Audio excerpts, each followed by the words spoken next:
나의 가장 낮은 마음 주님께서 기뻐하시고 우리 찬양 드리고 우리 감시합니다.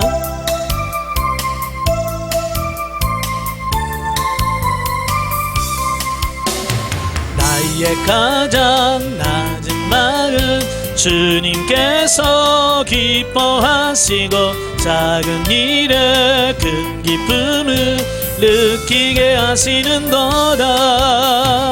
내가 지쳐 무력할 때 주님 내게 힘이 되시고 아름다운 하늘나라 내 맘에 주시는도다. 우리에게 축복하신 하나님 사랑 나는 자를 높여주시고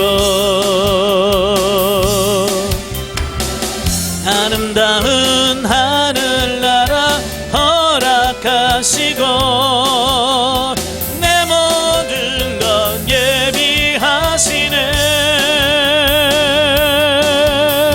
찬양함의 기쁨을 감사함의 평안을 간구함의 하나님 알도록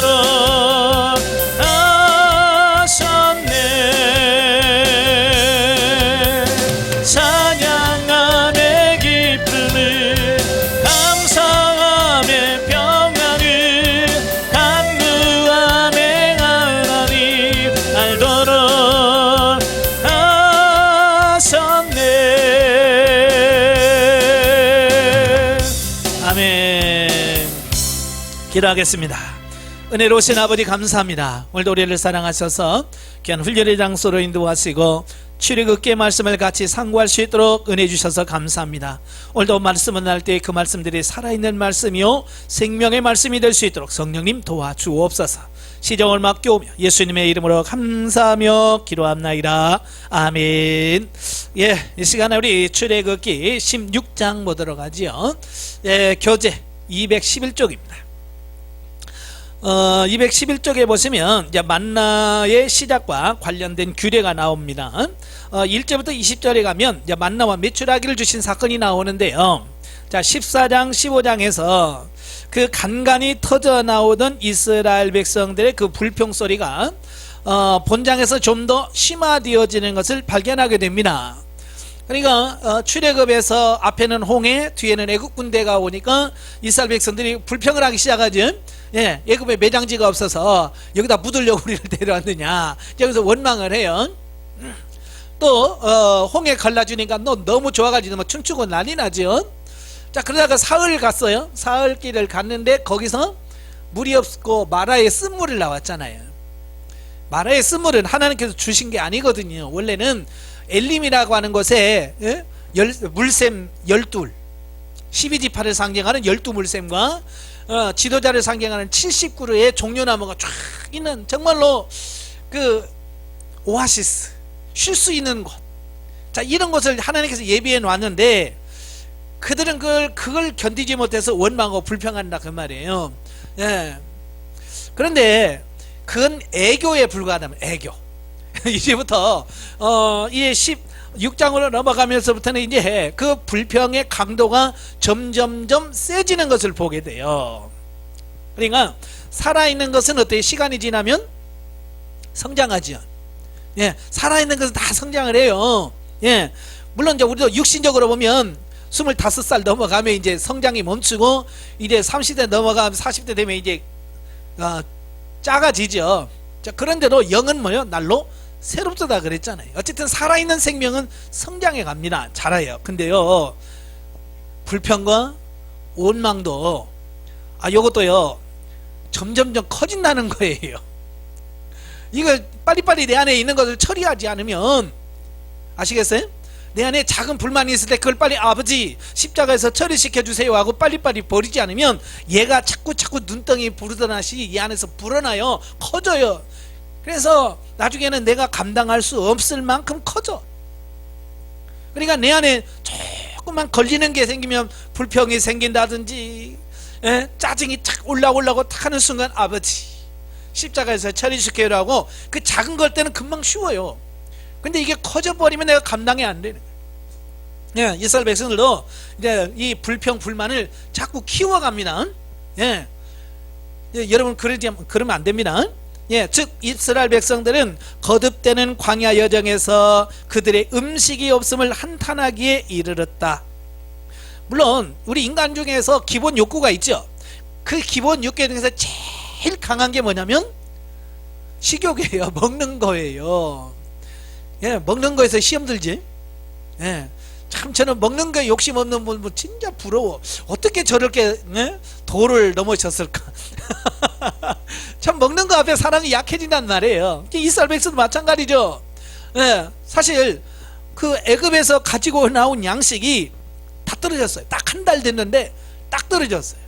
지난번에 이제 설명드렸죠. 이스라엘 백성들이 그 블레셋 땅을 거쳐서 가면 일주일이면 갈 수 있는 거리예요. 예, 그리 멀지 않는 거리란 말이에요.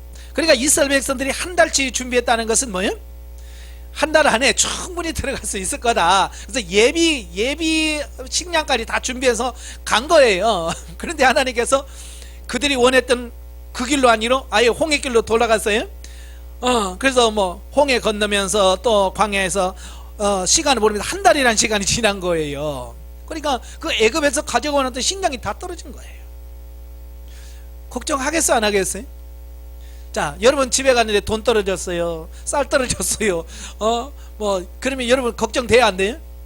여러분이 워낙 믿음이 좋으니까 뭐 주님께서 주실 줄로 믿습니다. 뭐 이러겠지만 믿음이 조금만 약한 사람들은 또 여기 이스라엘 백성은 하나님 굶겨 죽이려고 나를 데려왔으니까 그러면서 또 이 원망하기 싫단 말이에요. 예, 그게 이제 가장 인간의 가장 기본적인 욕구이기 때문에 그럴 수 있어요. 예. 이에 하나님은 그들의 불평을 사랑으로 응대하시며 하늘로부터 만나와 메추라기를 공급해 주시겠다고 약속하십니다. 준 게 아니에요. 내가 주겠다. 모세에게 내가 너에게 매일같이 양식을 공급해 주겠다. 그러니까 모세가 믿어요 못 믿어요? 모세도 의심이 붙는 거예요. 도대체 광야에서 나올 게 뭐 있어요? 예? 모래밖에 없는 그 땅에서 뭘 얻어요? 근데 하나님께서는 약속하면 어때요?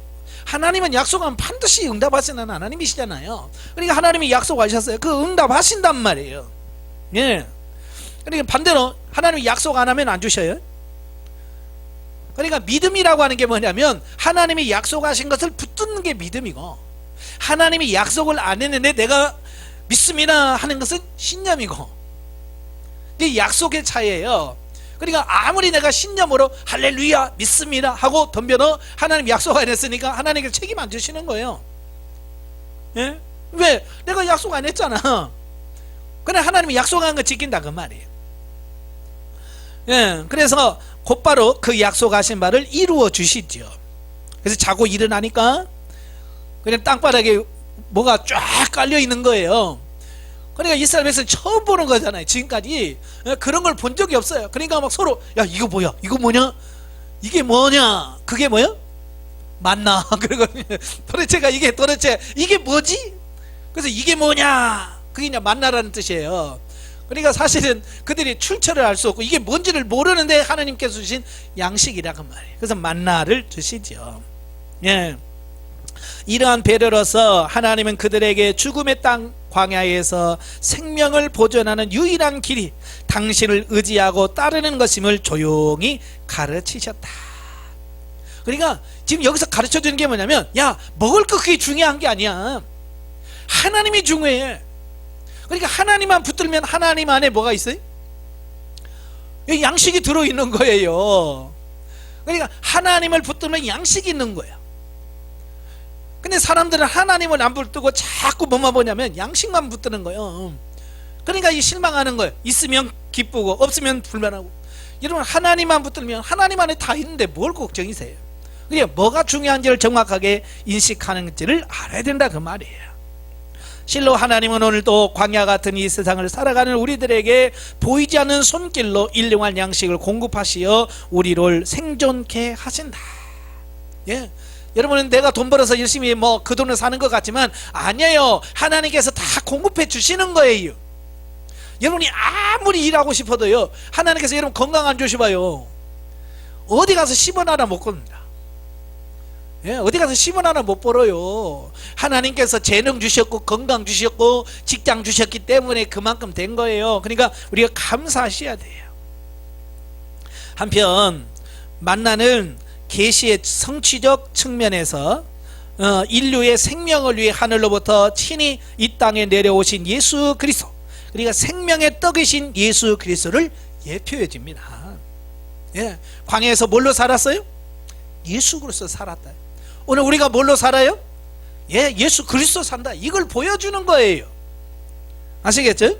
그러니까 이걸 증거하시려고, 이걸 가르쳐 주시려고 하나님께서 뺑뺑뺑 돌려가지고 일부러 양식 없게 만드시고, 그 양식 없이 떨어질 때까지 하나님께서 계속 시간을 보내시는 거예요. 일부러 육의 양식이 떨어지길 기다리신 거예요. 그러니까 여러분 육신의 양식 떨어지면 죽을 줄 알지만 하나님께서 다른 거 준비해 놓는다니까요. 걱정할 필요 없다고요. 아시겠죠? 하나님께서는 실수하신 게 아니에요. 그렇게 프로그램, 계획회에 대해서 분명한 의도를 가지시고 그들이 양식이 떨어지길 기다렸어요. 이미 하늘에는요, 그들이 40년 동안 충분히 먹고도 남을 수 있는 양식을 쌓아놓고, 떨어지길 기다려. 왜? 이게 떨어져야 영의 양식이 내려요. 그래서 그때를 기다리신 거예요. 원래 여러분도 마찬가지예요. 여러분이 쌓아둔 육신의 양식이 풍성하면요, 하나님의 양식이 안 내려옵니다. 아시겠어요? 그래서 훈련 받다 보면 때로는 하나님께서 우리에게 가진 것 없이 다 떨어지게 하셔요. 그건 여러분 미워서가 아니에요. 네가 이제 하나님께서 공급하시는 것을 바라봐라. 세상 것 바라보지 마라, 그 뜻이에요. 그러니까 죽이려고 하는 게 아니에요, 절대로. 하나님은 양식 떨어져서 우리 죽이려고 양식 떨어진 게 아니라니까요. 새로운 양식의 변화, 세상 것, 세상 양식으로 먹고 사는 것이 아니라 이제는 하늘 양식으로 너희가 산다, 이것을 보여주시려고 하나님께서 그렇게 하신다, 그 말이에요. 자, 21절부터 30절 보면 이제 만나와 안식일 준수 문제를 다룹니다. 자, 만나로서 매일의 양식을 충당하던 이스라엘에게 안식일 문제가 대두가 됩니다. 만나 공급이 있은 지 6일째 되는 날 백성들은 뜻밖에도 평일보다 2배의 만나를 거두게 됩니다. 그러니까 평소보다 만나가 더 많이 쌓여 있는 거예요. 이제 그들이 놀라지요. 그래서 기대 이상의 수확에 당황한 이스라엘의 두령들이 곧장 모세에게 진상을 보고하게 됩니다. 그래서 모세는 계시된 바 있는 안식일 규례를 가르쳐 줍니다. 야, 내일은 안식일이다. 오늘은 이틀분을 준비해라. 내일은 안식일 날은 이 만나가 안 내린다. 안식일 날은 만나가 안 내리니까 오늘 2배 줬을 때 이 오늘은 이틀 거를 준비해라 라고 말씀하시는 거예요. 그래서 백성들은 6일째 된 날 안식일 걸 미리 준비함을 통해서 안식일에 양식을 거두지 않아도 충분히 지날 수 있도록 하나님께서 배려하셨다라고 하는 거예요.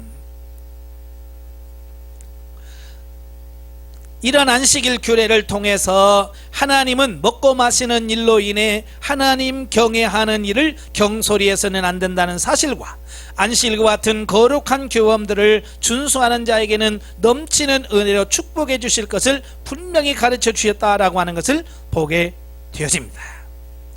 그러니까 이런 거예요. 오늘날도 마찬가지예요. 주일 성수하세요. 나 주일날 돈 벌어서 먹어야 돼. 주일날 돈 안 벌으면 난 죽어. 이제 이런 사람들이 있거든요. 요즘에는 뭐 예수 안 믿는 사람도 주 5일 근무입니다. 자, 놀아요. 요즘엔 주일 믿음 없는 사람들, 하나님을 모르는 사람들이 더 즐기는 것 같아요. 근데 예수 믿는 사람은 아직도 그걸 못 나가지고 어떻게 주일날도 좀 돈 벌어가지고 뭐 어떻게 해서 해보려고. 아니, 예수 안 믿는 사람도 믿음이 좋다니까. 주일날 일 안 해도 먹고 산다는 믿음이 있어요. 그것도 잘 놀잖아요. 여러분, 하나님께서는요 다 공급해 주셔요. 특별히 가게 하시는 분들 보면 사실 주일날 더 많이 벌 것처럼 보이잖아요. 그죠? 주일날 매상이 더 많은 것 같고요. 실제로 해보면 또 그렇습니다. 그러니까 그 유혹을 못 놓는 거예요. 이걸 주일 장사를 못 놓는 겁니다. 그런데 막상 놓아보면 결과적으로 하나님께서 책임져 주시고 하나님께서 그 전날 갑절로 주셔서 풍성하게 하신다는 것을 알게 됩니다. 그러니까 결국은 무슨 문제냐면 믿음의 문제란 말이에요. 믿음의 문제. 믿음 있는 사람은 그걸 감당해내요. 믿음이 없는 사람은 그걸 감당이 안 되는 거죠. 하나님은 결코 우리를 굶기실 만큼 능력이 없으신 분이 아니에요. 우리의 모든 것을 채워주실 만큼 능력이 있으신 분이셔요. 단 우리를 훈련시킬 목적으로 때로는 굶기시기도 합니다. 근데 그건 죽이려고 하는 게 아니에요. 우리를 훈련 차원에서 몇 끼 굶게 하시고요, 조금 돈 없게 하시는 그것뿐이에요. 그것만 참으시면 돼요. 31절부터 36절까지면 기념물로 삼은 만나. 하나님은 이스라엘 생존을 위해 광야 여행하는 내내 공급하시던 만나를 항아리에 넣어서 보관해라 라고 명령을 합니다. 그래서 이 명령에 따라서 아론은 증거판과 함께 만나를 보관하여 대대손손 베풀어 주신 하나님의 은혜를 기억하고 기념하도록 만듭니다. 예, 그럼 왜 하나님께서 그 만나를 담아서 그 법궤 안에다 넣으라고 하는가? 왜 그럴까요? 예, 이 언젠가는 이 만나가 그치는 날이 온다는 거예요. 하나님이 이미 아셔요. 예, 이 만나는 계속 내리는 게 아니라 때가 되면 그칠 때가 있다는 말이에요. 그러니까 그걸 이렇게 담아 놓음으로 말미암아서 예전에 하나님께서 이렇게 공급하셨지 라고 하는 그 의미. 그래서 먹는 부분에서 더 이상 염려하고 근심하지 말 것을. 그러니까 먹을 거 없을 때마다 그 항아리에 담겨진 만나를 기억하면서 하나님께서 광야에서 먹여주셨는데 하고 하나님을 더 의지하도록 하려고 하시는 의도가 있더라 그 말이에요. 그래서 하나님은 때때로 당신의 구원과 은혜의 증거를 기념케 하여 그것을 자손 대대에게 물려줄 것을 명령하였는데, 이것은 베푸신 하나님의 은혜를 영구히 간직하여 당신의 영화롭게 경배하도록 하며 과거의 은혜를 화석화시키는 것이 아니라 그것을 기념하는 모든 세대의 현재와 실제화할 수 있게 하기 위한 것이다. 다시 말하면 이제 앞으로 만나가 그치더라도 예전에 주신 만나를 바라보면서 하나님의 은혜와 능력을 기억하게 함으로써 과거의 하나님이 지금 현재 하나님으로 깨닫도록 하는 거예요. 예, 많은 분들은 그래요.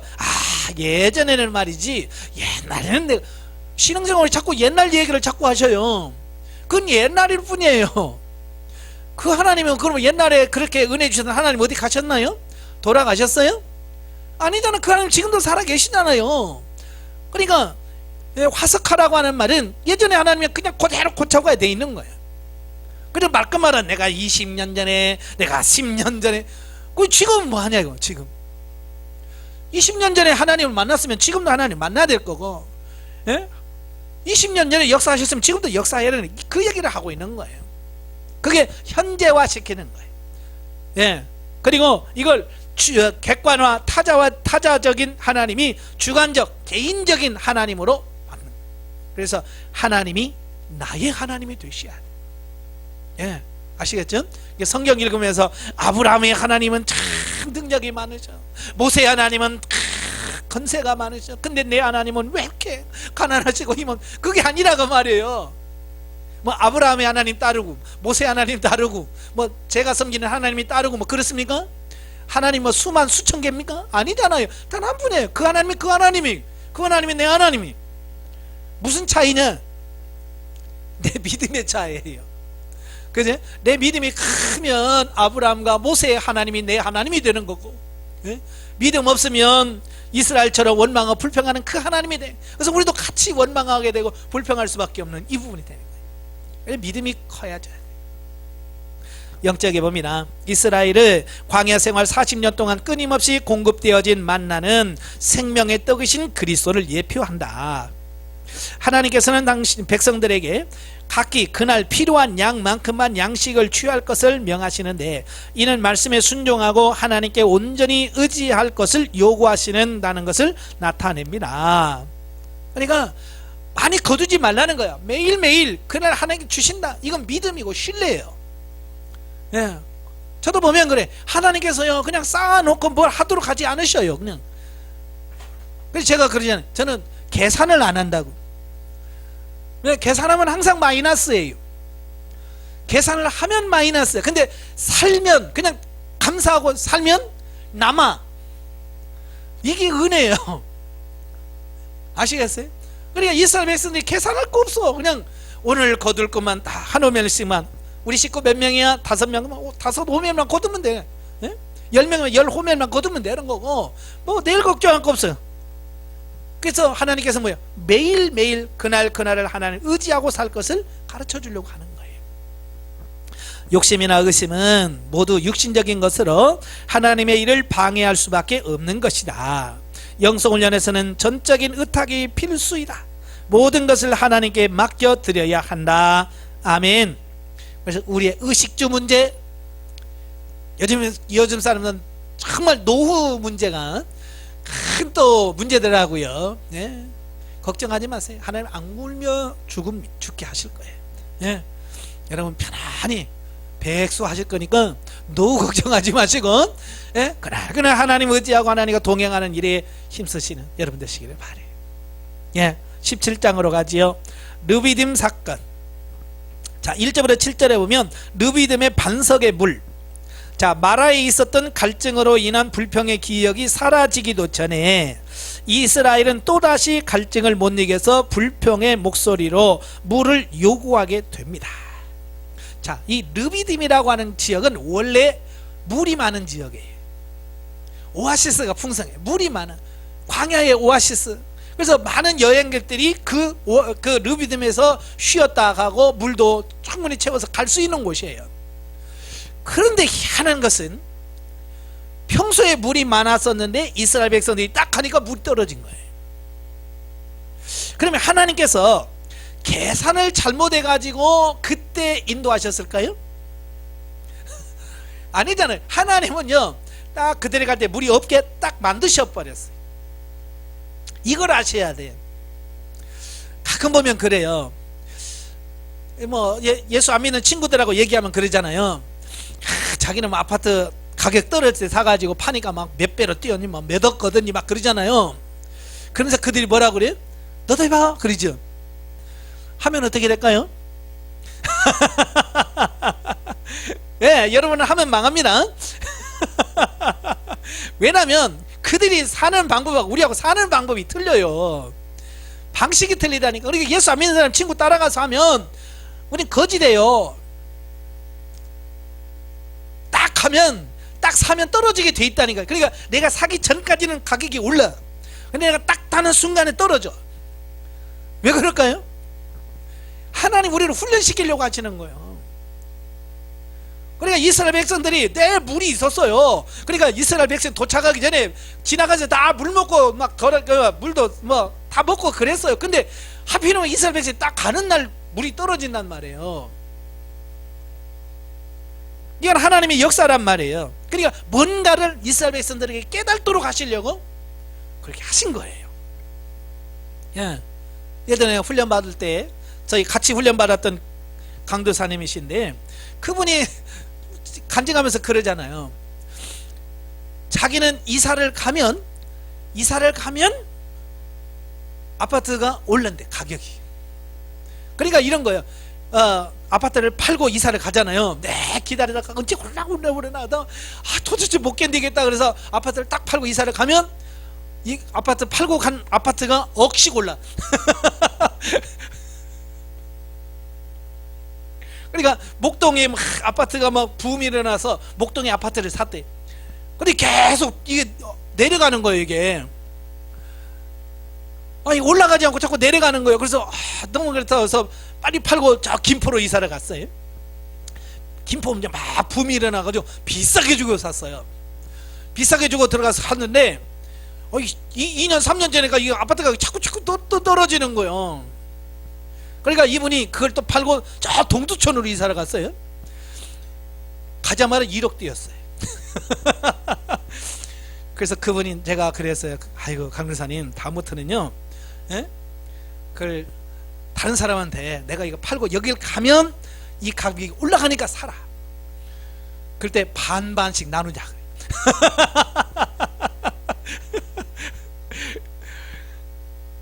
자, 그런 거예요. 왜냐하면 그게 그 사람이 운이 없어서가 아니라 하나님께서 야, 너는 세상 사람들이 사는 방식으로 사는 게 아니야.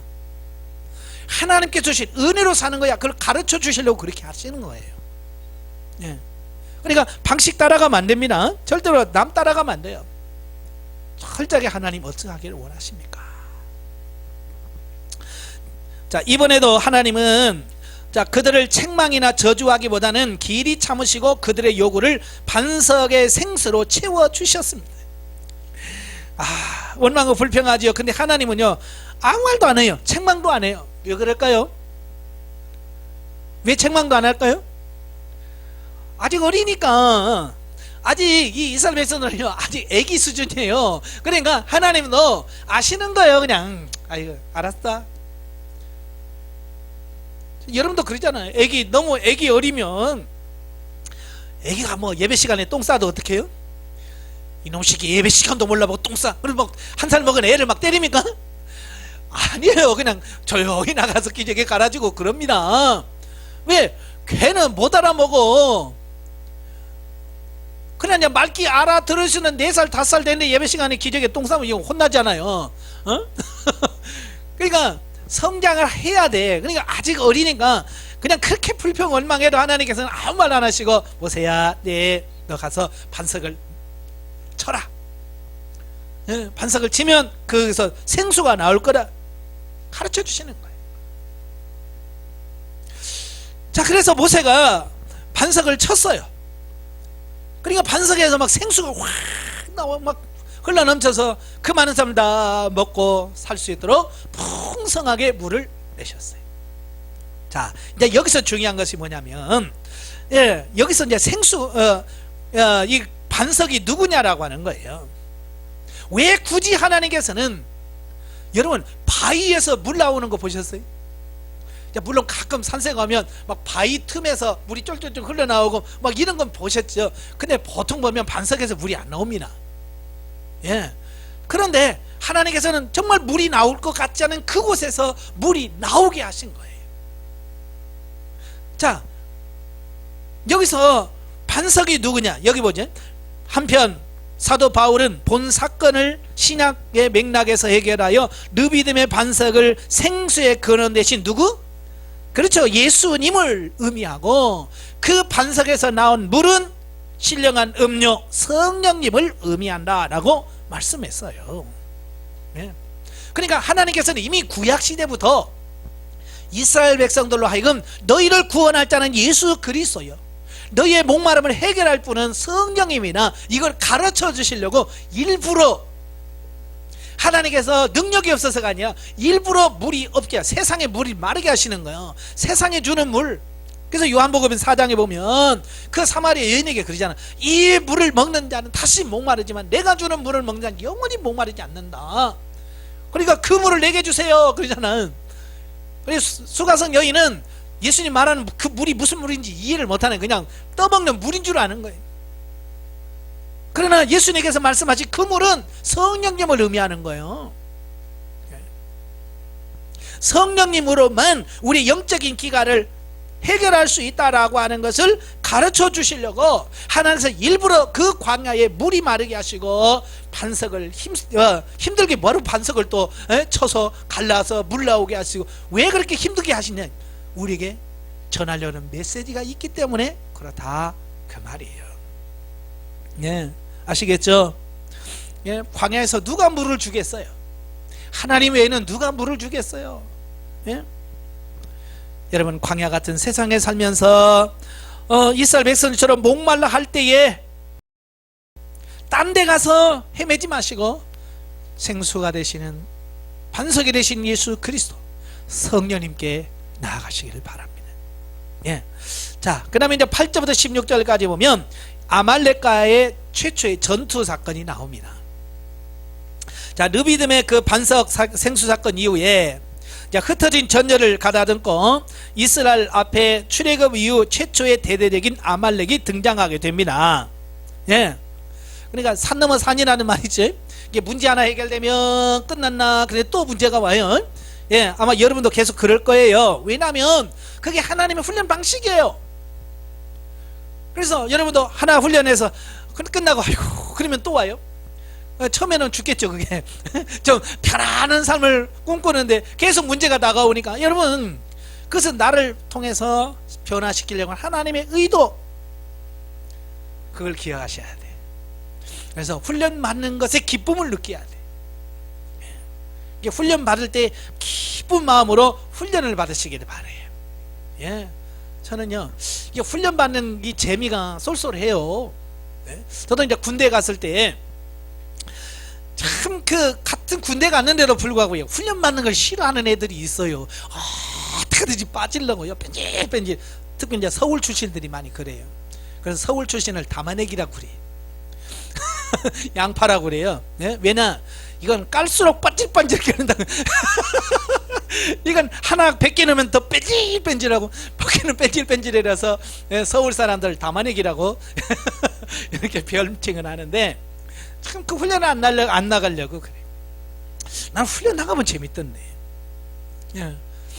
그래서 저는 제대 3개월 남겨놓고 유격훈련을 갔어요. 유격훈련은요 보통 군인들도 힘들어서요 서로 안 받으려고 하는 훈련이에요. 진짜 힘들거든요. 저도 이제 제대 3개월 남았으니까 중대에서 그래요. 훈련 나가지 말고 그냥 남아서 여기서 경계근무나 보초나 쓰고 있으라고. 아니라 나 간다고. 그래서 저는 마지막까지 유격훈련 다 받고 나온 사람이에요. 왜? 재밌잖아요. 줄 타고 뛰어내리고 막 하는 거 얼마나 재밌어요. 예? 저는 하나님 훈련도 재밌어요. 스릴이 있어요. 여러분도 그 재미를 붙이셔야 돼. 아시겠어요? 그 재미를 맛을 봐야, 야, 이게 뭐 짜증이 아니라 그 힘있게 그 훈련을 받아서 변화되어 갈 수 있는 거거든요. 그래서 이스라엘 백성들이 이제 조금 훈련 받았다고 아말렉이 등장을 해도 이제 담대하게 그걸 당황하지 않고 받아들이죠. 자, 아말렉이 뒤에서 쳐들어옵니다. 사실 이스라엘 백성들은 뭐 이제 애굽에서 나온 지 한 달밖에 안 돼가지고 뭐 제정신을 차렸겠어요? 뭘 뭐 정비를 했겠어요? 싸움 나갈 사람 뭐 하지, 아직 뭐 인구조사도 안 했는데. 예. 그러니까 완전히 오합지졸이죠. 그러니까 모세도 당황할 수밖에 없는 거예요. 이건 아직 전쟁하면 안 되는데. 그래서 모세는 당황하지 않고 뭐라고 그래? 여호수아에게 군인들 모집해서 너 나가서 싸워라. 나는 하나님 앞에서 기도하겠다. 그래서 모세는 산에 올라가서 기도를 합니다. 그리고 여호수아와 함께 군인들은 내보내서 육적 전투를 싸우게 합니다. 자, 이러한 기도의 싸움에 합동 전투를 통해서 얻는 승리는 다음과 같은 값진 교훈을 우리에게 줍니다. 첫째, 전쟁의 승패는 인간의 능력에 있지 아니하고 하나님의 손에 의해서 결정되어진다는 거예요. 그걸 어디서 알 수 있느냐? 예, 모세의 손이 올라가면 이스라엘이 이기고 손이 내려가면 이스라엘이 지는 거예요. 아니, 모세가 무슨 대단한 능력이 있어서 뭐 손이 뭐 우와 뭐 이럽니까? 아니잖아요. 그 뭔가 메시지를 전하려고 하나님께서 모세가 두 손 들었다, 이건 기도한다는 얘기예요. 그러니까 모세가 기도를 하면 이스라엘이 이기고 모세가 힘들어서 기도를 쉬면 지는 거예요. 이걸 눈으로 확실하게 보여주는 겁니다. 예. 이건 하나님께서 좌우하신다, 이걸 말씀해주고 있고요. 두 번째는 신앙생활은 이율배반적인 것이 아니라 상호 보완, 조화, 일치되어야 한다. 자, 이게 무슨 말이냐면 기도만 해서 되는 게 아니고요, 열심히 뛴다고 되는 게 아니에요. 모세는 정확하게 알잖아요. 나는 기도하러 갈 테니까 너는 싸워라. 그래서 기도와 육적 싸움이 조화를 이루는 거예요. 근데 대부분의 사람들은 뭐예요? 어느 한쪽으로만 한단 말이에요. 기도만 하고 아무것도 안 해. 예. 여러분, 기도하고 뭔가 하는 액션이 취해져야 그 역사가 나타나잖아요. 그죠? 어떤 사람은 기도는 안 하고 맨날 몸만 움직여. 그래서 그런 사람도 열매가 없는 거예요. 그래서 기도와 열심히 같이 조화를 이루어야 돼요. 아시겠죠? 예, 기도했으면 나가서 움직여야지요. 예, 그래서 모세는 기도하고 여호수아는 나가 싸우고, 이게 정말 조화를 이루었다 그 말이에요. 그 다음에 세 번째가 합심 기도는 대적에 맞선 성도에게 최고의 무기다. 자, 모세도 사람이에요. 이때 나이가 몇 살이에요? 80이잖아요 80 먹은 노인이 산에 올라가서 기도하려면 얼마나 힘들겠어요. 지금 80 안 된 여러분도 힘들잖아요. 그죠? 이거 뭐 기도하라 그러면 30도 안 된 사람도 젊은 힘들다고 난리치는데 지금 80 먹은 노인네가 산에 올라가서 기도하는데 얼마나 힘들겠어요. 그러니까 본인도 아는 거야. 손이 올라가면 이기고 내려가면 아는 거예요. 모세라고 이거 손 들고 기도하고 쉽지 않겠어요? 그죠? 근데도 사람인지라 자꾸 내려가는 거야. 이게 기도라는 게 그런 거예요. 내가 기도해야지 그런데 우리 사람인지라 자꾸 손이 내려가게 돼 있어. 기도가 자꾸 식어지게 돼 있어요. 그때 필요한 게 누구냐? 기도의 동역자예요. 협력자인 거예요. 여러분 혼자 기도하면요, 내가 힘을 잃었을 때 누가 나를 세워요? 그래 같이 기도에 동역자가 2명, 3명, 4명이 되면 내가 가기 싫어도 집사님 나오세요, 권사님 가야죠. 그러면 아이고 알았어요 하고 또 나가잖아요. 근데 서로 하다 보면 기도에 힘이 돼요. 또 가서 기도하다 보면 집사님이 졸고 앉아있어. 그러면 쫙 그래서 막 밀어주잖아요. 그러면 또 졸고 있다가 또 살아나서 쫙 그러면 또 권사님이 또 졸고 앉아있어. 그러면 쫙 또 밀어주면 또 살아나고. 그래서 같이 세워지는 거예요. 아론과 훌이 가만히 보니까 모세 손이 올라가면 이기고 내려가면 지는 거야. 그러니까 결국은 모세 손이 안 내려오도록 해야 되잖아요. 그러니까 아론과 훌이 서로 한쪽씩 팔을 붙들고 주여 하고 같이 기도해 주는 거예요. 예. 그러니까 하루 종일 손이 내려오지 않으니까 승리할 수 있었던 거죠. 바로 이게 중요한 거예요. 서로 도와야 돼. 서로. 그래서 여러분 교회에서 기도하는 사람을 귀하게 여기시고, 예? 여러분이 기도를 못하면 기도하는 사람들에게 무더운 여름날에는 시원한 수박 갖다 주시면서 이거 시원하게 드시고 기도하세요 하고, 겨울에는 따뜻한 차라도 드시면서 기도하세요 하고 기도할 수 있도록 자꾸 밀어줘야 돼. 우리나라 한국 사람들은 기도하면 다 되나? 뭐 이러면서 아니 무슨 소방수야 자기가 기도 불 끄고 앉아있고. 그건 아닌 거예요. 기도하는 삶은 얼마나 소중한, 기도하는 삶을 중요하게 여겨야 될 줄로 믿습니다.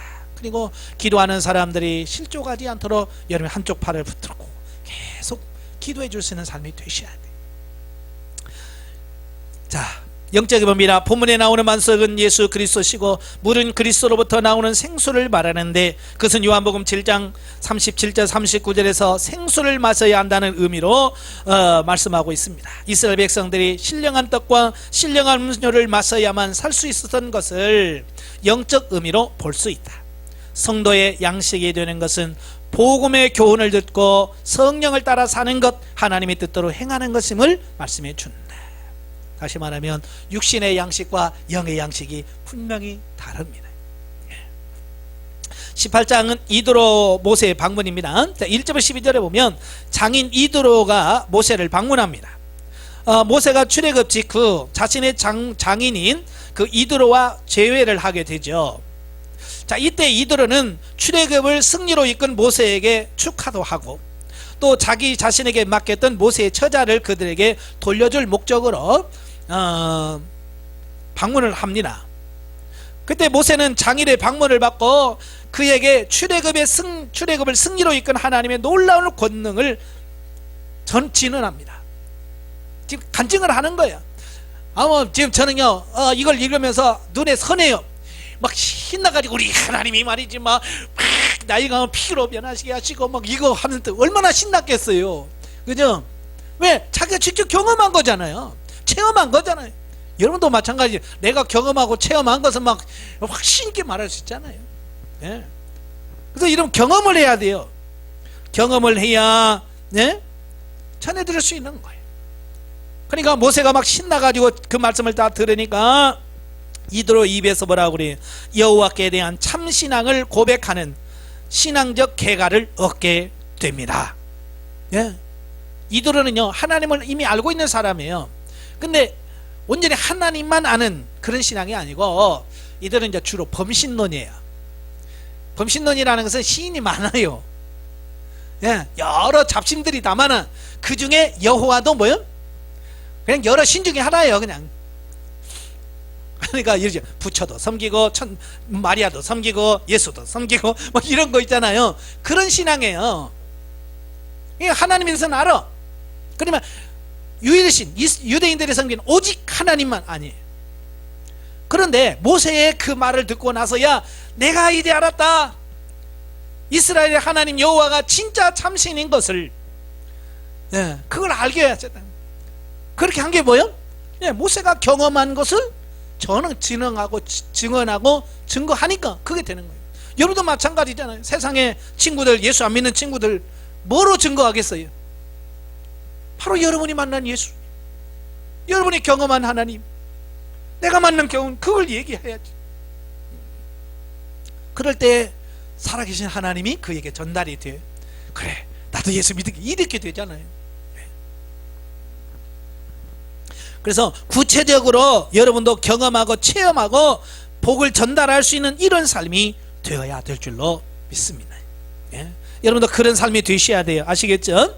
13절 27절까지 보면 이스라엘 행정 조직 개편입니다. 이래 사위 모세는 방문한 이도로는 모세가 이스라엘을 통치하는 데 있어 여러 비능률적인 면들을 목격하게 됩니다. 그러니까 어제까지 부흥할 때는 좋았었는데 그 다음날 보니까 모세가 아침부터 저녁까지 그냥 사람들 줄 서 있고 뭔가 열심히 하는 거예요. 그래서 물어보죠. 지금 뭐 하는 거냐? 내가 지금 재판한다. 이런 생각을 한번 해보세요. 지금처럼 이렇게 막 집 다 구분되어 있고 시금장치 뭐 열쇠 뭐 CCTV 다 있어도 지금 도둑놈들 많고 강도도 있고 그래가지고 맨날 재판하고 그러잖아요. 근데 광야 여기 200에서 거의 300만 되는 그 엄청난 수가 있어요. 뭐 천막 치고 살아?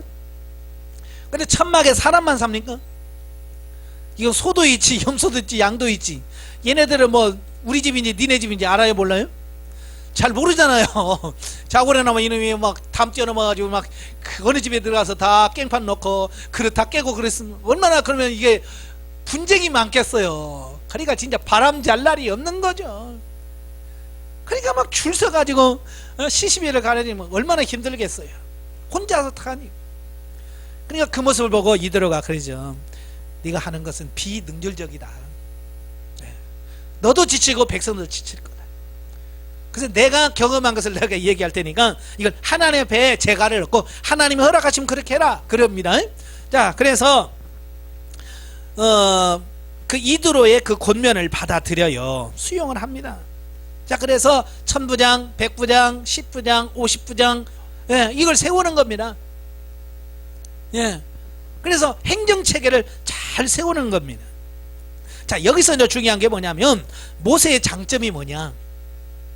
모세의 장점은 뭐 여러 가지 있습니다만은 다른 사람의 조언, 다른 사람의 권면을 들을 수 있다는 거예요. 참 귓구멍 막힌 사람들 많아요. 이 귓구멍이 막혔다는 게 뭐예요? 남의 얘기를 그렇게 안 들어요. 하나님의 말씀, 진리의 말씀을 전하면 더 안 들어. 그런데 또 돈 얘기라 뭐 세상 얘기하면 그게 잘 들리지 몰라. 영의 귀가 막힌 거예요.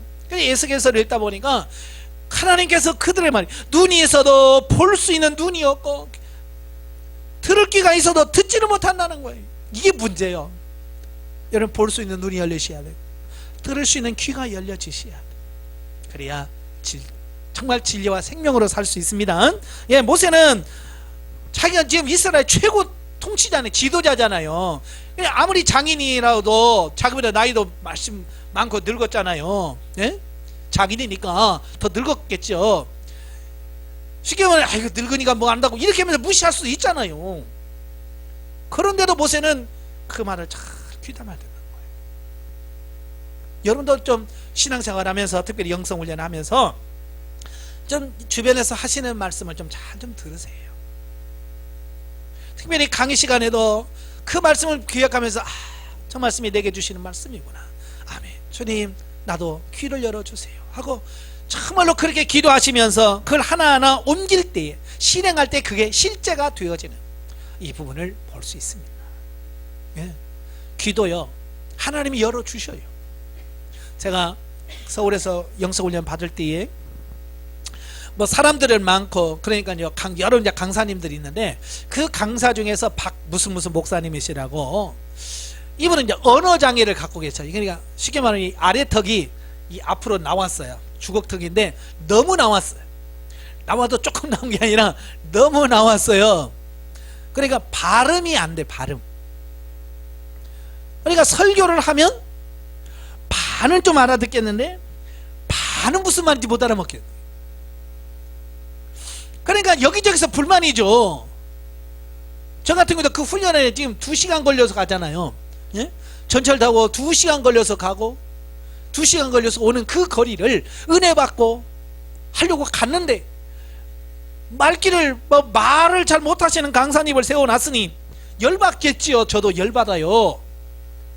근데 막 회원들이 막 저런 강사님한테 왔다고 막 불만이 하더라고요. 저도 불만이 있죠. 그래서 하나님께 기도해서 하나님 나 은혜 받고 나도 변화되고 하려고 왔는데 저 말귀를 못 알아먹어서 내가 어떻게 합니까? 이거 말을 들어야 되는데 말을 못 듣겠습니다. 강사를 좀 바꿔주세요. 제가 그렇게 기도했거든요. 주님께서 뭐라고 말씀하냐면 강사를 바꿔달라고 하지 말고 네 귀가 바뀌도록 기도해라. 그 말을 들을 수 있도록 기도하라는 거예요. 기도 중에 그 말을 듣고 저는 지금까지 그런 기도를 못했네. 하나님 알겠습니다. 주님 내가 그분의 강의를 들을 때 내 귀를 열어서 듣게 해주세요 하고 기도했어. 그리고 그 다음날 갔는데 또 그분이 강사요. 다른 분들은 그러면서 막 그러시더라고. 근데 희한한 것은 저는 그 기도하고 하나님 음성을 듣고 가서 들었는데요, 그분 말을 100% 알아듣겠는 거예요. 다 들어오는 거예요. 이게 참 희한하더라고요. 그 전날까지만 해도 도대체가 반은 내가 아무리 신경 쓰고 뭐 들으려고 해도 반은 듣고 반은 못 알아먹겠던데 그 기도하고 가니까요 100% 알아듣겠는 거예요. 그래서 이게 듣는 귀가 중요하고, 이 듣는 귀가 얼마나 중요하니. 귀만 있으면 다 들려요. 여러분도 듣는 귀가 열려지도록 기도하시기를 바랍니다. 예. 하여간 바로바로 움직이셔야 됩니다. 자, 이러한 조직 개편을 통해서 이스라엘 내에 유능한 일꾼들이 선민 공동체를 위해 헌신의 영역을 더욱 넓혀 갈 수 있었다. 이게 무슨 말이냐면 이런 거예요. 사실 이스라엘 백성들의 유능한 인재들이 얼마나 많겠어요. 그죠? 지금도 전 세계에서 여러 나라가 있습니다만은 노벨상 제일 많이 받은 민족이 유대인이거든요. 예? 그러니까 그러면 지금만 그랬고요. 예전부터 아주 똑똑하고 유능한 사람 진짜 많았을 거예요. 그런데 모세가 그 일꾼들을 쓰지 않으면 그 일꾼들은 뭐 하는 사람 다 사장되는 거예요. 제 역할을 감당을 못하는 거예요. 그런데 인재를 들었으니까 숨겨져 있던 인재들이 등용이 되는 거예요. 그러니까 모세가 아무리 잘나고 똑똑해서도 혼자 못하잖아요. 그죠? 여러 똑똑하고 이런 사람들 들어서 그들과 같이 사역을 하니까 훨씬 더 많게 쉽게 할 수 있다. 그래서 많은 사람들에게 일할 수 있는 기회, 봉사할 수 있는 기회를 줬다는 말이에요. 얼마나 감사해요. 예. 여러분도 하나님의 일에 이런 한 축을 감당하는 여러분 되시기를 바라요. 예. 뿐만 아니라 백성들은 신속하고 능률적인 행정사법의 혜택을 누릴 수 있게 되었다. 그러니까 모세가 혼자 했을 때는 언제 이 줄이 줄을 모르잖아요. 그죠? 네. 근데 이제 각기 동네에서 거기서 하고, 거기서 안 되면 또 50부장한테 가고, 50부장이 안 되면 100부장한테 가고, 100부장이 안 되면 1000부장 가고, 예, 그 사이에 다 해결이 돼요. 거기서 해결이 안 되면 모세한테 온단 말이에요. 예, 그러니까 쉽고 빠르게 일이 잘 지태. 그러니까 지도자도 세워서 좋지, 일꾼으로 쓸 수 있으니까 좋지, 백성들은 빨리빨리 할 수 있어서 좋지. 얼마나 좋아요. 이를 통해서 하나님의 나라를 세우는 데는 한 사람의 탁월한 독주보다는 많은 사람이 합심 협력하는 공동의 사역이 더욱 아름답고, 또한 하나님은 각 사람의 지혜와 경험을 사용하시어 당신의 뜻을 이루어 가신다는 것을 알게 된다. 정말 하나님은 이런 정말 다양한 사람들이 이렇게 마음을 합심해서 이렇게 하는 게, 이게 진짜 중요한 거거든요. 그런데 또 한편으로는 또 나 아니면 안 돼 이런 사람들이 있어요. 종종 보면. 그죠? 예. 이런 사람들을 좀 내려놓으셔야 돼요. 예. 물론 이제 자기가 긍지와 자부심, 사명감을 갖는 건 중요합니다. 자, 그러나 너무 욕심 부려도 안 돼요. 다른 사람이 일할 수 있도록 배려해 주는 이런 부분도 필요합니다. 가끔 보면 교회에서 일도 못하면서 어떤 분 딱 붙잡고 있는 분들이 있어요. 예. 이 교회가 처음에는 이제 개척 멤버들이 그래요. 예, 개척 멤버 때 뭐 몇 살 안 될 때는 뭐 정말 열심히 해서 할 수 있죠. 근데 좀 성도가 좀 많이 되면, 그릇이 안 되면 이제 비껴줄 수도 있잖아요. 사실 그래야 돼요. 그렇죠? 근데 이 개척 멤버들이 그걸 딱 붙잡고 뭐 날라온 돌이 박힌 돌 빼낸다라 뭐 지금 자꾸 그래가지고 시험 들게 해서 나가게 만들고, 이건 아닌 거예요. 아시겠어요? 예. 그걸 빨리 눈치 봐서 하나님 기도하면서, 하나님 제가요 비껴줘야 될 때 비껴줄 수 있는 삶, 나보다 잘한 사람이 있으면 그분에게 양보하고 밀어줄 수 있는 이런 이품이 필요해. 예? 자기도 못하고 남도 못하게 그냥 다 가로막고 있는 사람들 많아요. 예? 절대 그런 사람이 되어서는 안 됩니다. 자, 19장이죠. 신해산 언약의 체결 준비. 1절부터 15절 보면 신해산 언약을 위한 준비. 이 출애굽기는 이제 크게 1부와 2부, 전반부, 후반부로 나뉘어요. 그러니까 1장부터 18장까지는 일부입니다. 그래서 출애굽을 시작해 가지고 신해산까지 오는 과정, 예, 거기까지가 일부예요. 출애굽기 일부. 자, 19장부터 이제 2부입니다. 마지막 40장까지. 예, 이건 뭐냐, 신해산에서 하나님과 언약을 체결하고 또 성막을 짓고 그다음 율법을 받고 하는 모든 것들을 다 하는 과정을 2부로 하고 있어요. 예. 근데 이제 1절부터 15절까지면 이제 신해산에서의 여러 사건들 중 최초의 장면으로 신해산 도착과 신해산 언약을 체결코자 하시는 하나님의 거룩한 뜻이 계시되는 장면입니다. 그리고 그 언약에 앞서 백성들의 언약 준수 의지를 확약받고 거룩한 당신과의 언약 체결을 위한 성결 작업이 요구되는 장면의 말씀입니다. 네, 그러니까 하나님께서는 신해산까지 인도하셨어요. 왜? 언약을 맺자는 거예요. 언약.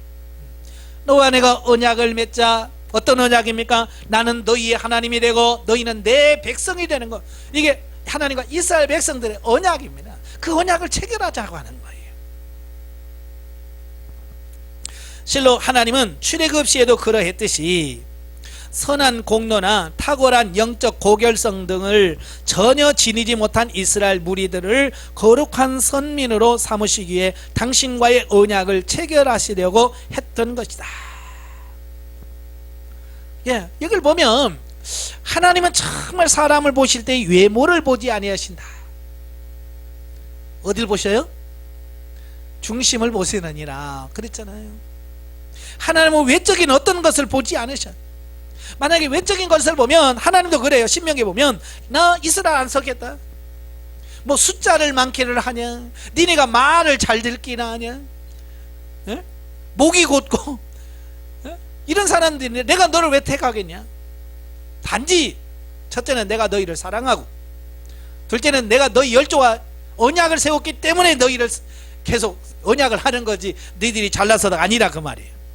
사실 보면 그들은 뭐 공로가 없어요. 하나님 앞에 하나님께서 야, 니네들이 이렇게 선한 일을 많이 했구나, 그래서 내가 너희를 택하줄게. 뭐 착한 일 한 적 있어요, 없어요? 출애굽 할 때부터 있어요, 없어요? 한 개도 없어. 뭘 하면 원망과 불평하기만 했지 뭐 지네들이 한 거 뭐 있어요? 아무것도 없어요. 그 다음에 뭐요? 탁월한 영적 고결성이 있기를 하나요? 예? 그것도 없어요. 거룩하지도 않고, 어찌 보면 하나님의 어떤 이걸 선택을 받을 만한 자격이나 요건을 전혀 갖추질 않았어요.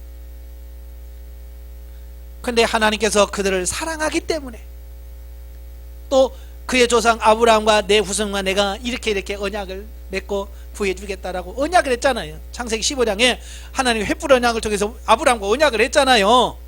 그러니까 하나님은 약속했으니까 아까 말이죠, 반드시 지킨다고.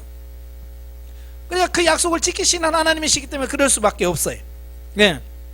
그런데 하나님께서 그들을 선민으로 삼으신 것은 단지 그들만의 구원을 위해서가 아니라 그들을 중심으로 한 전 인류의 구속사를 전개하기 위해서였음을 간과해서는 안 된다.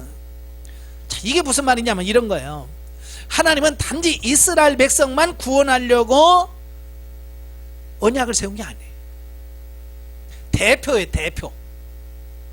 아마 여러분 뭐 졸업식 할 때 보면 그렇잖아요. 일일이 졸업장을 다 못 주고 한 사람이 대표로 나와서 졸업장을 받죠. 그죠?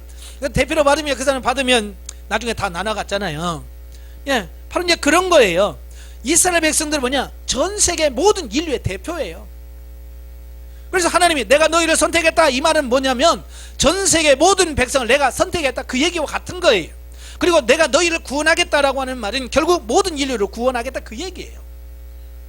예, 이 대표성의 원리를 이해를 못한 거예요, 이스라엘 백성들이. 그래서 그들이 교만에 빠진 거예요. 예. 그래서 자기들이 특별한 선민의식에 빠져. 그래서 이방인들을 무시하고 깨달지 못하면 그럽니다. 여러분도 마찬가지예요. 하나님 여러분 하나 뭐 천국 가서 구원시키려고 이 훈련 시키시는 게 아니에요. 물론 여러분도 변화훈련 성장시켜서 하나님의 현세 천국과 내세 천국에서 영원한 삶을 살도록 하려고 하시지만 여러분 하나 딱 구원하려고 하는 게 아니에요. 여러분을 통해서 여러분의 가정, 여러분의 가족을 통해서 여러분의 교회, 여러분의 교회를 통해서 이 지역 구원하시려고 하는 하나님의 놀라운 역사가 있는 거예요.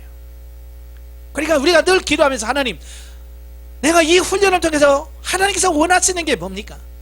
내가 어떻게 해서 하나님의 영광을 드러내고 하나님의 뜻을 이룰 수 있을까요? 라고 하나님께 좀 기도하면서 좀 하나님의 큰 뜻을 찾으셔야 돼. 이스라엘 백성들은 나만 지옥 안 가면 됐지 뭐. 이건 아닌 거예요. 너무 이거 작아요. 그릇이 너무 작아. 이스라엘 백성들이 왜 망한 줄 아세요? 그 선민의식, 자기만을 위한 어떤 그런 의식에 사로잡혀서 더 이상 헤어나오질 못하는 거예요. 그러지 않기를 바랍니다. 예.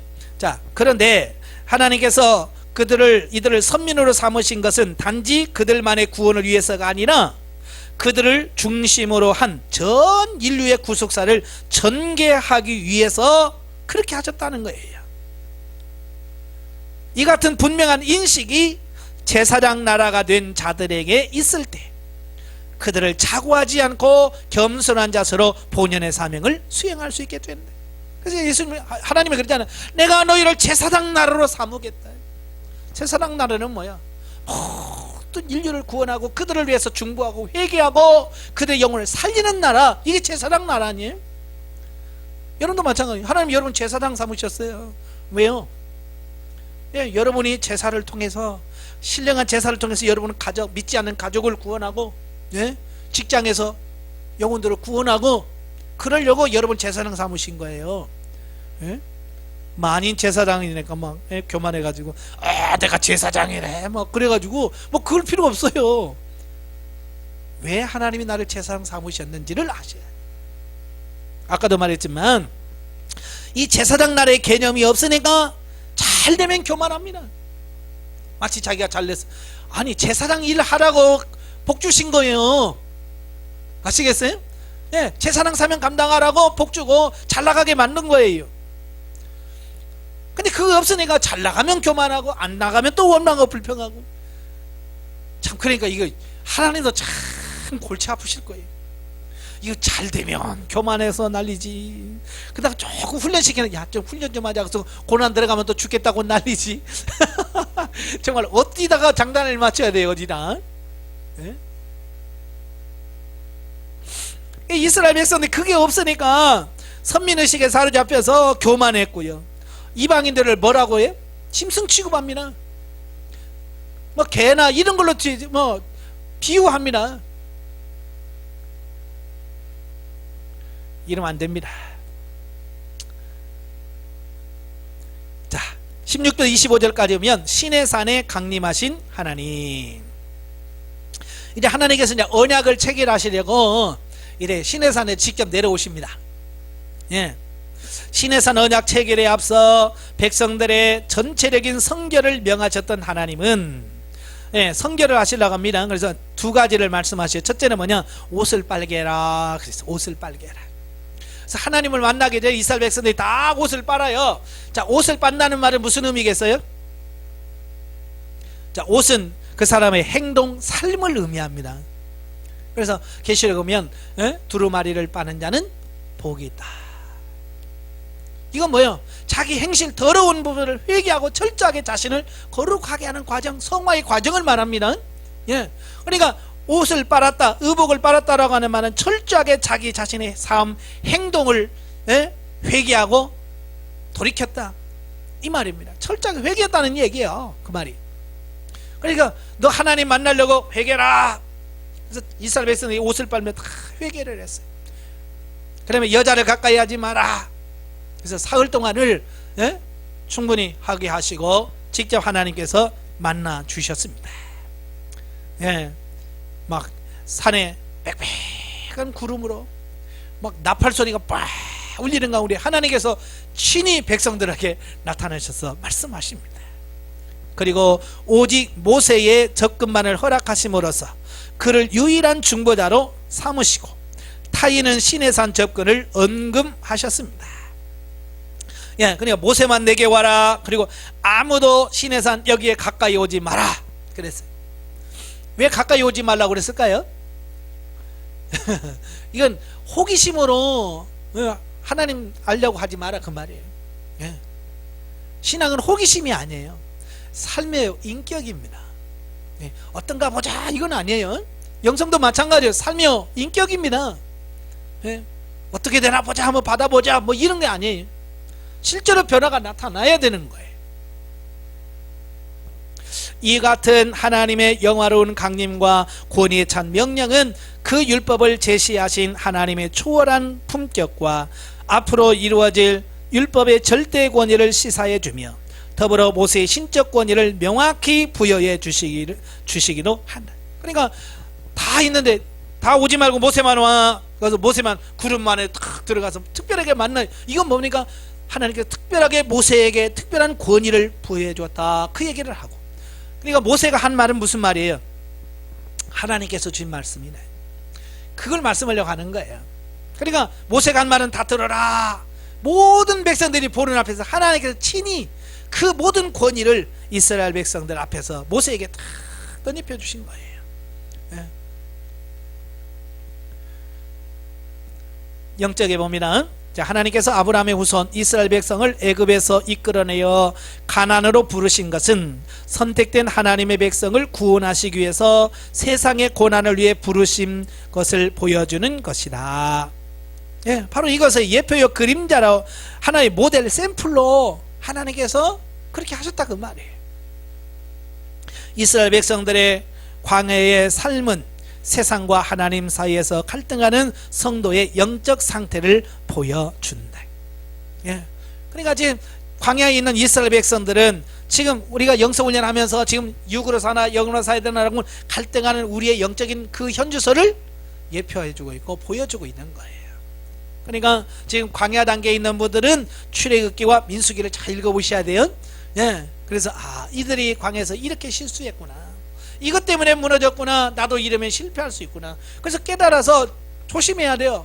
네. 그렇게 하라고 이 말씀을 주셨다라고 하는 거예요. 자, 20장이죠. 자, 20장은 이제 십계명과 종교법 두 조항에 대한 말씀을 합니다.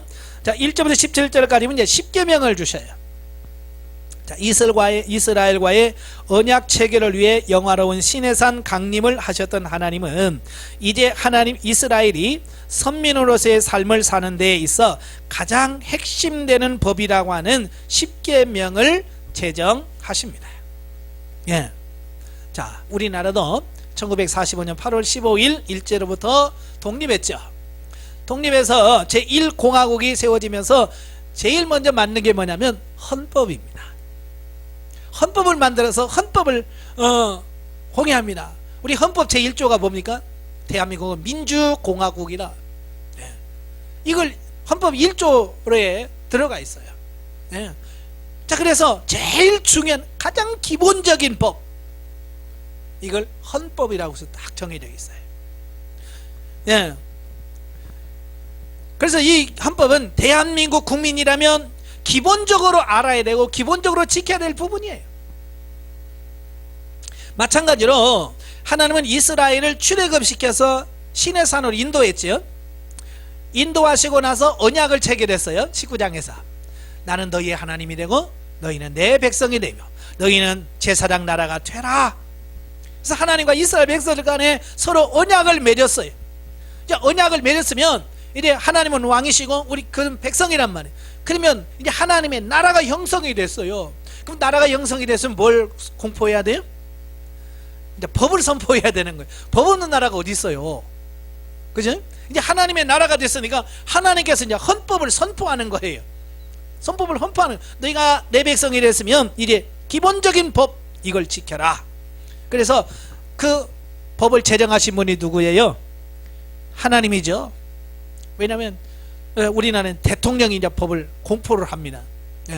이제 그걸 공포하면 그대로 이제 시행되어지는 거예요. 그러니까 왕이신 하나님께서 공포합니다. 십계명을 공포해요. 그래서 출애굽 사건에 기초한 십계명 제정과 준수의 당연함을 제시해주고 있다. 그리고 이어서 대신 관계를 다루는 네 가지 계명, 3절부터 11절까지를, 그러니까 1계명부터 4계명은 하나님과 우리와의 관계, 대신 관계에 대한 부분이에요.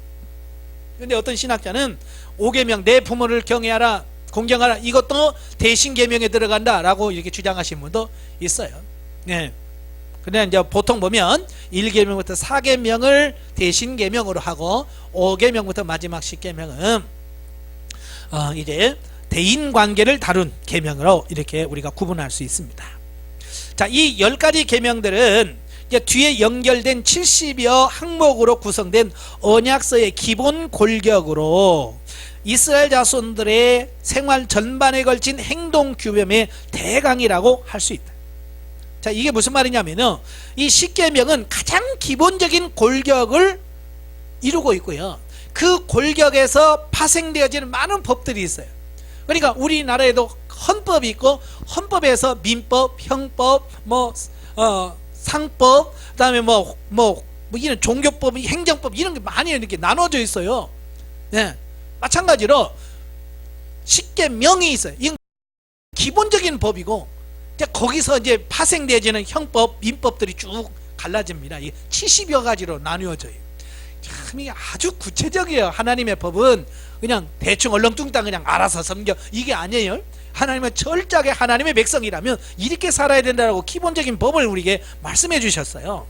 네, 그래서 한편 이 계명들은 하나님께서 당신의 백성을 어떤 부자연스럽고 제한적인 틀에 얽매기 위해서 만드신 것이 아니라 이 법의 준수를 통해서, 그러니까 하나님께서 이 헌법을 이 십계명을 주신 이유가 뭐냐? 첫째는 당신과 더 깊은 교제를 하게 함으로써 준수자의 영적 육적 풍요를 위해서. 그러니까 결국 그 법을 지키는 자에게 더 풍성한 은혜를 주시려고 하나님께서 이 법을 주셨다는 겁니다. 보통 세상법은 뭡니까? 통제하기 위해서 법을 만들어요. 왜? 교통사고가 하도 많이 나니까 도로교통법 만들어가지고 여기는 100km 이상 달리지 마라, 여기는 60km 이상 달리지 마라, 여기는 스쿨존이다, 30km 이상 달리지 마라, 다 정해놓고 안 지키면 후룩 일로 와, 벌금. 이게 뭐냐면 법이라는 것은 통제하기 위해서, 기본이 통제예요.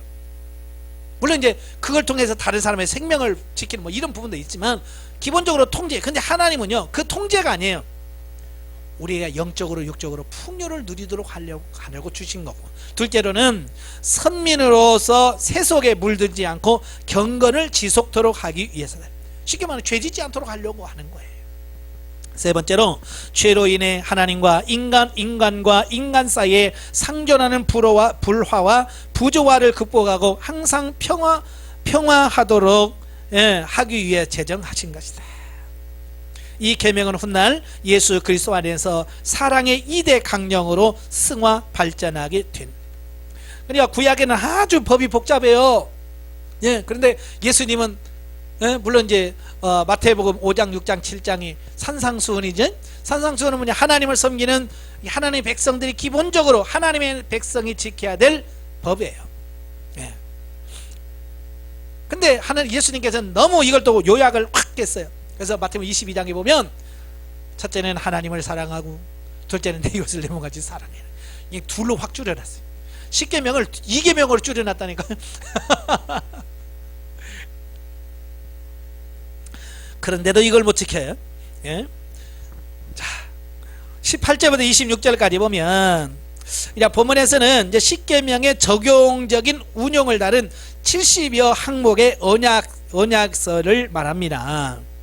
예. 그 중에서 제일 먼저 나온 게 뭐냐면 우상 제작 음금. 절대 우상을 만들지 말라. 그래. 10계명 중에서 제일 계명이 뭐예요? 그렇죠. 너는 나 외에 다른 신을 섬기지 말라는 거예요. 두 번째로는 뭐예요? 너는 너를 위하여 우상을 만들지 말며 섬기지 말며 절하지 말라. 하늘에 있는 것이나 땅에 있는 것 바다에 있는 것 땅에 있는 것 아무 형상이나 만들지 말며 거기다 절하지 말라. 1계명 2계명 다 뭐예요? 우상 숭배와 관련된 거예요. 하나님만 섬기라고 하는. 얼마나 중요했으면 그 10계명 중에 제 1계명이 1계명과 2계명이 그걸까요? 근데 왜 하나님은 그러면 그렇게 우상을 싫어할까요? 왜 싫어할까요? 예. 우상이라고 하는 것은 뭐냐면 하나님을 눈으로 볼 수 있는 게 우리 육신의 눈으로 볼 수 있도록 형상화한 걸 우상이라고 말합니다. 그러니까 하나님이 보여요, 안 보여요? 안 보이잖아요. 그러니까 보이지 않는 하나님을 보이는 하나님으로 형상화시킨 것이 우상이에요. 그러니까 하나님을 본 사람이 없기 때문에 그 하나님을 뭘로 만들어요? 내가 알고 있는 우리가 볼 수 있는 걸로 만든다 그 말이에요. 예. 그래서 뭐 애굽 사람들은 송아지로 만들고, 예? 또 뭐 몰렉 사람들 이런 사람들은 뭐야? 신이 다 짐승이잖아요. 그래서 그 신화나 이런 데 보면 얼굴은 황소, 얼굴은 황소 모양이고 몸은 사람 모양이고, 그 신들이 그래요. 하나님이 그렇게 생겼어요? 아니잖아요.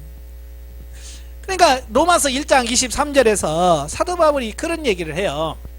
썩어지지 아니하는 하나님의 영광을 썩어질 사람과 새와 짐승과 기어다니는 동물 모양의 우상으로 바꾸었느니라.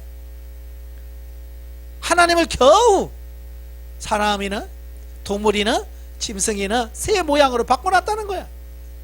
이건 뭐냐면 하나님에 대한 모독이란 말이에요. 모독.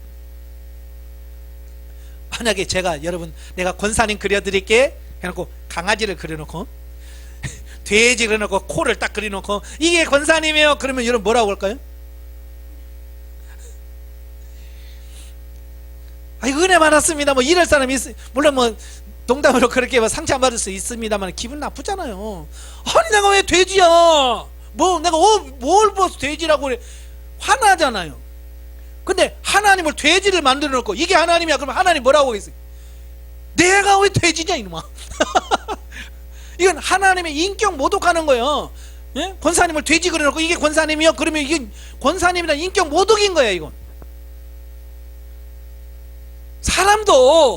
사람도 개돼지 그려 놓고 이게 집사님이요 이게 권사님이요 그러면 열받는데 하나님을 소로 만들고 이게 하나님이잖아요. 이게 하나님이에요. 그러면 하나님이 그 얼마나 그 영광스러우신 하나님이 짐승, 동물 짐승으로 바뀌었으니 얼마나 하나님께서 그러겠어요. 그러니까 일단 만드는 그 자체가 벌써 하나님을 모독하는 거예요.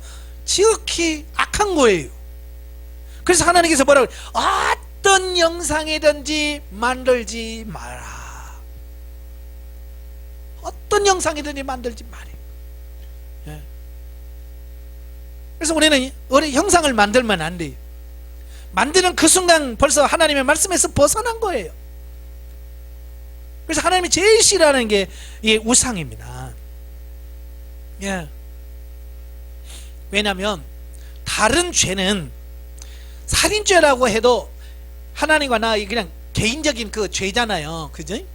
근데 우상은 뭐냐면 결국 하나님 자체를 거부하는 죄예요. 하나님 존재 자체를 거부하고 하나님을 모독하는 죄예요. 그러니까 성령님을 회방해도 구원을 못 받는데 하나님을 모독하고 어떻게 구원을 받겠어요? 예? 그러니까 철저하게 우상 숭배하시면 안 됩니다. 예, 아시겠죠? 자, 이러한 본문을 통해서 우리는 첫째, 거룩한 하나님과 죄로 물든 인간 사이에 깊고 먼 간격이 있음과 그 간격이 좁히는데 필수적인 중보자가 요청되는 바, 이는 궁극적으로 인류의 영원한 대제사장 되신 예수 그리스도를 예표한다는 것과, 이건 뭐냐면 19장에 하나님께서 직접 나타난 백성들에게 말씀하셨어요. 여러분이 하나님께서 막 직접 누구야 그러고 말했으면 좋겠어요, 안 좋겠어요? 예? 좋을 것 같지요? 안 들어봐서 그래. 이건 하나님의 음성을 직접 안 들어봐서 그래. 이스라엘 백성은 직접 들었거든요. 들어보니까 미치겠는 거야. 죽겠는 거예요. 그러니까 모세한테 뛰어서 모세 하나님이 제발 우리에게 말씀 좀 안 하게 해주세요. 죽겠다 우리. 당신이 하나님께 듣고 들은 말씀을 우리가 전해라. 그러면 우리가 그냥 당신이 전하는 말씀 우리가 하나님의 말씀을 받고 순종하겠다. 이게 하나님의 음성 듣는다는 게요, 이게 보통 어려운 게 아니에요. 그래서 중보자를 세워달라고 하는 거예요. 그래서 하나님과 이스라엘 사이에 중보자로 모세를 세웠어요. 그죠? 그래서 이스라엘 출애굽할 때는 모세가 중보자였고, 그 다음에 여호수아가 중보자였고, 그 다음에는 또 선지자들이 중보자 역할을 했어요. 그 중간에서 하나님의 뜻을 백성에게 전하고 백성의 뜻을 또 하나님께 전하는 그 역할들을 했어요. 근데 그 모세나 여호수아나 많은 선지자는 누구예요? 예수 그리스도를 예표하는 인물들이라고 말해요. 그러니까 진정한 메시아 중보자는 누구냐? 예수 그리스도다. 자, 이걸 말씀해 주고 있습니다. 예. 둘째, 하나님과 바른 관계를 유지하기 위한 제일 조건이 우상을 배격하고 하나님께 올바로 예배를 드리는 것이라는 진리를 가르쳐 준다. 예. 제일 중요한 게요, 예, 바로 우상을 제거하고 하나님과 올바로 섬기는 것이라고 하는 것이에요. 자, 그 다음에 우상을 제거하고 두 번째로 하나님께 제단을 쌓을 때 돌로 쌓는데, 돌로 쌓을 때 다듬지 말라는 거예요. 정 같은 걸 쪼아서 다듬지 말라는. 그때 당시는요 막 이런 막 대리석 같은 거 이쁘게 막 해가지고 막 높이 단을 쌓고 막 그랬어요. 예? 근데 하나님께서는 그렇게 하지 말라는 거예요. 그냥 생긴 돌 그대로, 예? 못하면 못한 대로 놓고 단을 쌓고 거기서 제사를 드려요. 이건 뭘 의미합니까? 이건 인위적인, 가식적인, 인공적인 것을 배제한 순수한 내 모습 그대로, 이걸 말하는 거예요. 너무 가식적인 거, 이걸 하나님께서 기뻐하지 않는다. 자, 이걸 말씀해 주고 있는 겁니다. 하나님은 중심을 보신다고 말씀했죠. 항상 여러분들도 중심을 하나님께 드려서 하나님께 나오길 바래. 자, 영적에 봅니다. 애굽 땅에서 자유케 되어 시내산에 도착한 이스라엘은 새로운 영적 훈련이 예비되어 있었다. 그것은 하나님의 계명을 지키는 것이다. 성도가 영적으로 거듭나고 하나님의 은혜를 경험하면 그때부터 말씀에 의해 순종하는 훈련을 철저히 받는다는 것을 보여준다. 그러니까 처음에 오면 그 훈련 받아서 뭐 한다는 게 굉장히 쉬운 일은 아니에요. 부담스럽습니다. 강의 들을 때마다 난 저렇게 살았는데 그래서 뭐 부담스러울 수 있어요. 그런데 좀 더 성장해서 진리 안에 들어가 보면 참 자유와 기쁨이 있는 거예요. 아시겠죠? 네. 그래서 여러분도 순종함으로 그 참된 안식, 그 영적인 성장 안에 들어갈 때까지 최선을 다해서 감사하시고 열심히 달려가시는 여러분 되시기를 바랍니다. 기도하겠습니다. 은혜로우신 아버지, 오늘도 귀한 말씀을 들었습니다. 하나님께서 이스라엘 백성들을 사랑하시고 그들을 불러 그의 백성을 삼으시고 제사장 나라로 세워서 하나님의 뜻을 이루도록 하셨습니다. 오늘 우리도 하나님의 백성이요 제사장으로 불러주셨사오니 정말로 하나님의 뜻을 바르게 인식하고 깨달아서 순종함으로 아버지께 영광 돌리는 우리 모두가 될 수 있도록 도와주시옵소서. 예수님의 이름으로 감사하며 기도합나이다. 아멘. 하나님 경드립니다.